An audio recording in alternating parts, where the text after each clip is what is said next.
মৰমৰ ছাত্ৰ ছাত্ৰীসকল, আজি তোমালোকৰ পৰিৱেশ শিক্ষা বিষয়ৰ এটা চেপ্টাৰ প্ৰথম অধ্যায়টোৰ নাম হৈছে পৰিৱেশৰ বিষয়ে মৌলিক ধাৰণা। এইটো চেপ্টাৰৰ শেষৰ ফালে যিখিনি প্ৰশ্নাৱলী আছে, এই প্ৰশ্নাৱলীখিনিৰ উত্তৰ আজি তোমালোকৰ লগত আলোচনা কৰিম।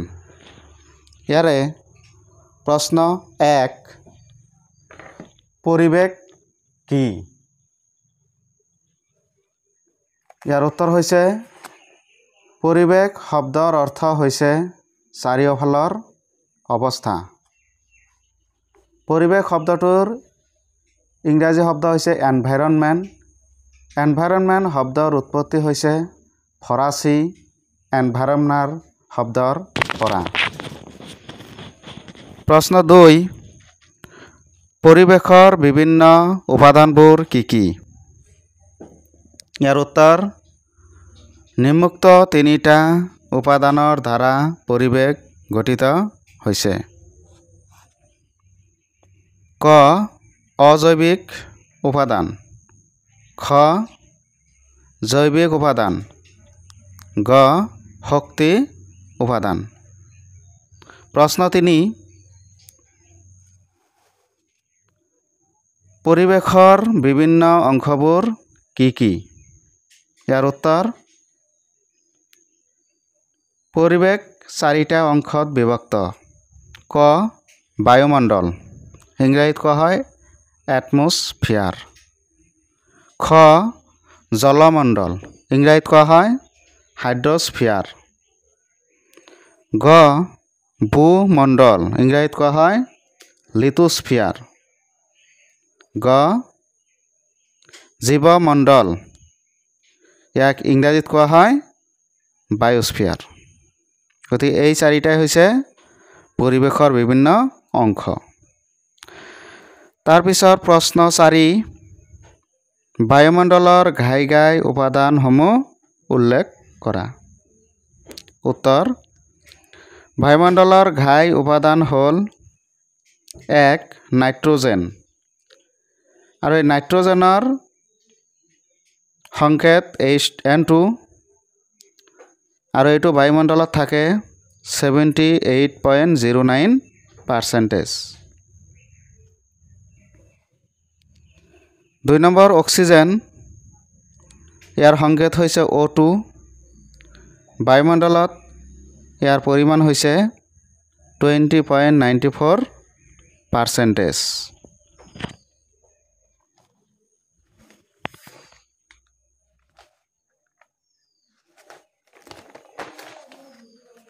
তাৰপিছত প্ৰশ্ন 5 নম্বৰ প্ৰশ্ন হ'ল ষ্ট্ৰেটোস্ফিয়াৰত থকা অজন গেছৰ স্তৰৰ ভূমিকা কি?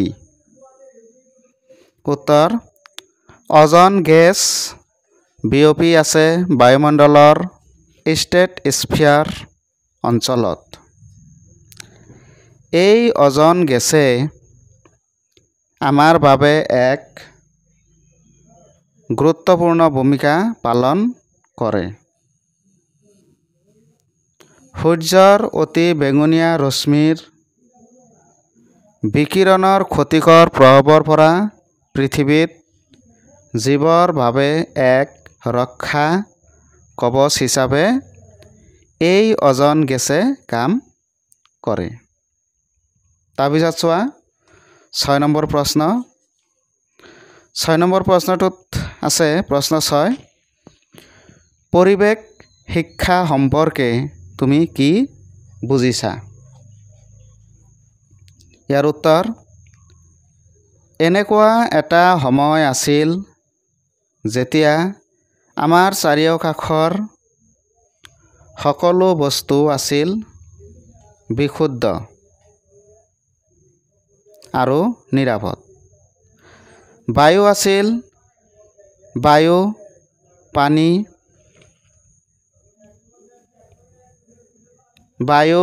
পানী আৰু মাটি আছিল ভাৰসাম্যমূলক অৱস্থাত। প্ৰকৃতি নিজেই আছিল অত্যন্ত উপভোগ্য। আদিম যুগত মানুহৰ আকাংক্ষিত বস্তুৰ চাহিদা আছিল সীমিত। মানুহৰ সেই চাহিদাই প্ৰকৃতিৰ সৈতে থকা সামঞ্জস্যক ব্যাঘাত ঘটোৱা নাছিল, কাৰণ জনসংখ্যা আছিল অত্যন্ত কম।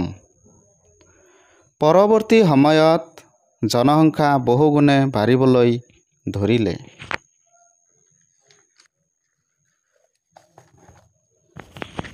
পিছলৈ মানুহৰ অপৰিকল্পিত আৰু বিচাৰহীন কাৰ্যকলাপৰ ফলত প্ৰকৃতিৰ মূল্যৱান সম্পদসমূহ নিঃশেষ হ'বলৈ ধৰিছে। পৰিৱেশগত সমস্যাই যোৱা কেইবা দশক ধৰি সমগ্ৰ বিশ্বৰ বৃহৎ সংখ্যক মানুহৰ মনোযোগ আকৰ্ষণ কৰিছে। মানুহ আজি ক্ৰমবৰ্ধমানভাৱে পৰিৱেশ সমস্যাৰ বৈচিত্ৰ্যক লৈ সচেতন হ'বলৈ ধৰিছে। পৰিৱেশ শিক্ষাই হৈছে এই সকলো বিষয়ৰ সমাধানৰ প্ৰধান আহিলা। তাৰপিছত 9 নম্বৰ প্ৰশ্ন, প্ৰশ্ন 7। পৰিৱেশগত শিক্ষাৰ বহল নীতি নিৰ্দেশিকাসমূহ কি কি? উত্তৰ: পৰিৱেশ শিক্ষাৰ বহল নীতি নিৰ্দেশিকা হ'ল: এ. শিক্ষা প্ৰদানৰ ক্ষেত্ৰত বিভিন্ন বিষয়ৰ আন্তঃসম্পৰ্কত গুৰুত্ব। বি. সামগ্ৰিকভাৱে পৰিৱেশক বিবেচনা কৰা। চি. নিৰন্তৰ শিক্ষা প্ৰাক-স্কুল পৰ্যায়ৰ পৰা আৰম্ভণি আৰু সকলো আনুষ্ঠানিক আৰু অনানুষ্ঠানিক পৰ্যায়জুৰি অব্যাহত ৰখা। ডি. স্থানীয়, আঞ্চলিক, ৰাষ্ট্ৰীয় আৰু আন্তৰ্জাতিক দৃষ্টিভংগীৰ পৰা ঘাই পৰিৱেশ সংক্ৰান্ত বিষয়বোৰ সমালোচনামূলক দৃষ্টিৰে পৰীক্ষা কৰা।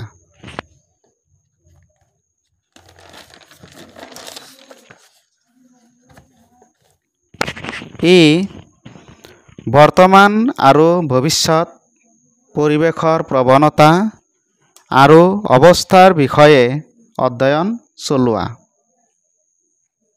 এফ.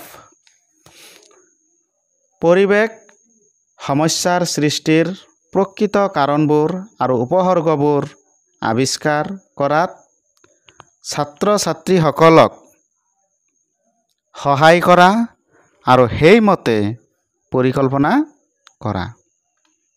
তাৰ পিছৰ প্ৰশ্ন 8। পৰিৱেশ শিক্ষাৰ মৌলিক নীতিসমূহ উল্লেখ কৰা। উত্তৰ: পৰিৱেশ শিক্ষাৰ মৌলিক নীতিসমূহ হ'ল: ক. পৰিৱেশ আৰু পৰিৱেশৰ প্ৰত্যাহ্বানসমূহৰ প্ৰতি সহানুভূতিশীলতা আৰু সজাগতা। খ. পৰিৱেশ আৰু পৰিৱেশৰ প্ৰত্যাহ্বানসমূহৰ বিষয়ে উপলব্ধি আৰু জ্ঞান অৰ্জন কৰা। গ. পৰিৱেশৰ বাবে উদ্বেগৰ মনোভাৱ আৰু পৰিৱেশগত গুণমান ৰক্ষা আৰু উন্নত কৰাৰ মানসিকতা। গ. পৰিৱেশগত প্ৰত্যাহ্বানসমূহৰ সমাধানত সহায় কৰা আৰু সেইবোৰক চিহ্নিত কৰাৰ দক্ষতা। ঙ. পৰিৱেশগত প্ৰত্যাহ্বানসমূহ সমাধান কৰা আৰু সেইবোৰক কাম কাজত অংশগ্ৰহণ।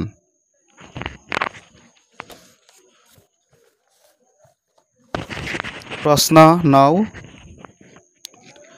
পৰিৱেশ শিক্ষাৰ বহুমুখী বিষয়ৰ চৰিত্ৰ সম্পৰ্কে আলোচনা কৰা। উত্তৰ, পৰিৱেশ শিক্ষা হৈছে বহুমুখী বিষয়। পৰিৱেশ আৰু ইয়াৰ বিভিন্ন জটিল পৰিঘটনা বিষয়ক দিশবোৰৰ সম্পৰ্কে জানিবলৈ হ'লে বিভিন্ন বিষয়ত জ্ঞান অৰ্জন কৰা প্ৰয়োজন।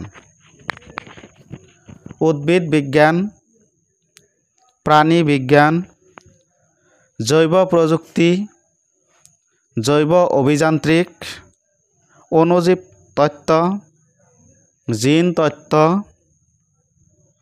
জৈৱ ৰসায়নবিদ্যা আদিয়েই জৈৱিক উপাদানসমূহ আৰু ইহঁতৰ আন্তঃক্ৰিয়া সম্পৰ্কে বুজাত সহায় কৰে। পদাৰ্থ বিজ্ঞান, ৰসায়ন বিজ্ঞান, গণিত, পৰিসংখ্যা বিজ্ঞান আদিয়ে পৰিৱেশৰ বিভিন্ন পৰিঘটনাবোৰক বুজাত সহায় কৰে। কম্পিউটাৰ বিজ্ঞান, তথ্য প্ৰযুক্তি আদি হৈছে পৰিৱেশ শিক্ষাৰ অপৰিহাৰ্য অংগ। একেদৰে প্ৰদূষণ নিয়ন্ত্ৰণৰ বাবে পৰিৱেশ অভিযান্ত্ৰিক বিদ্যা অত্যাৱশ্যক। অভিযান্ত্ৰিক বিদ্যাৰ অন্যান্য শাখাসমূহ যেনে ৰসায়ন, অসামৰিক কাৰিকৰী আৰু নতুন উদ্ভাৱনমূলক প্ৰযুক্তিবোৰো পৰিৱেশ সুৰক্ষা কাৰ্যত যুক্ত।